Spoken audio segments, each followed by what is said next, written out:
Hey folks, this is Anupam back again. I'm going to talk about CDS views uh, in SAP S/4HANA. Today, there's been a lot of questions. There's kind of conflicting guidance some users are getting. SAP wants them to keep the code clean, but also for analytics and Fiori and other purposes, they have to go and create these custom CDS views. So they were, questions about what is the right way through which they can use our tool, keep the SAP standard, integrate with it, using the standard and keep it real time. So we'll dig into how our approach keeps your SAP standard. There's a bunch of CDS views SAP gives, and how can we consume them either in an app like Power BI or on the cloud. All right, let's get going. So you might already know about CDS views. This is something which SAP has been promoting for quite some time now. For each of the business functions, it provides for finance, for manufacturing, assets, etc. It provides a bunch of CDS views. We'll get into how those can be accessed. So first of all, if you're used to SAP, you have to go to SE16H, and within that, if you pull up the list, I'm pulling up the supplier CDS view, and if I execute this, I get a bunch of results. So this is how SAP wants us to use their semantic information. They provide these as out-of-the-box standard ones, and they encourage the usage of this. So what we will do is to use those CDS views in Power BI, but the similar approach is there for any of the applications you will come across. So again, this is a Power BI template which has people at work plugin, and by now you probably are familiar with this interface. All we need to do here is, rather than pulling a report, I'm going to pull a CDS view, and then I have to give the CDS view name, which I can copy from here.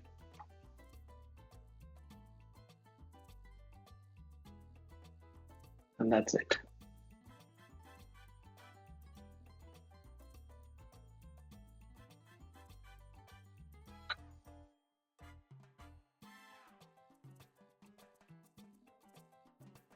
So going load.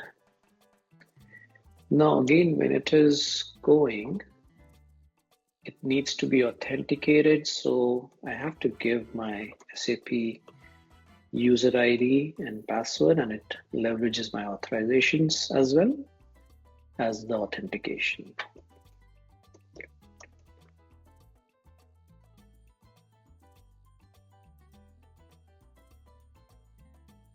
Now it is going and running this CDS view in the background and getting the results which I am authorized to see on the S/4HANA system. Says 409 records located. And it is adjusting the visualization according to the fields it has fetched. If I go to the tables view, I have all of this data which has come in for the supplier, right? And we can play around with these features. Now, there's the question about how can we switch from one CDS view to another. So let's say rather than the supplier, I want to pull the data for sales orders.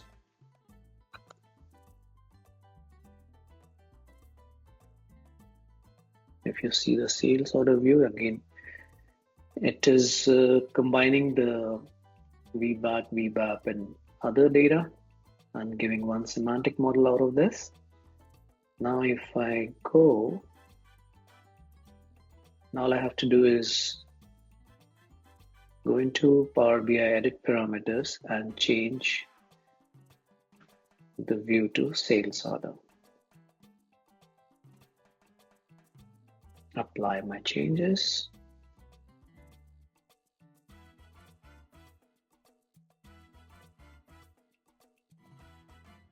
So now it is going back again. Remember, I gave my user ID and password, so it is going to use the same one for this session and get the data. This time it would have gotten the data for the sales order view. So let's see.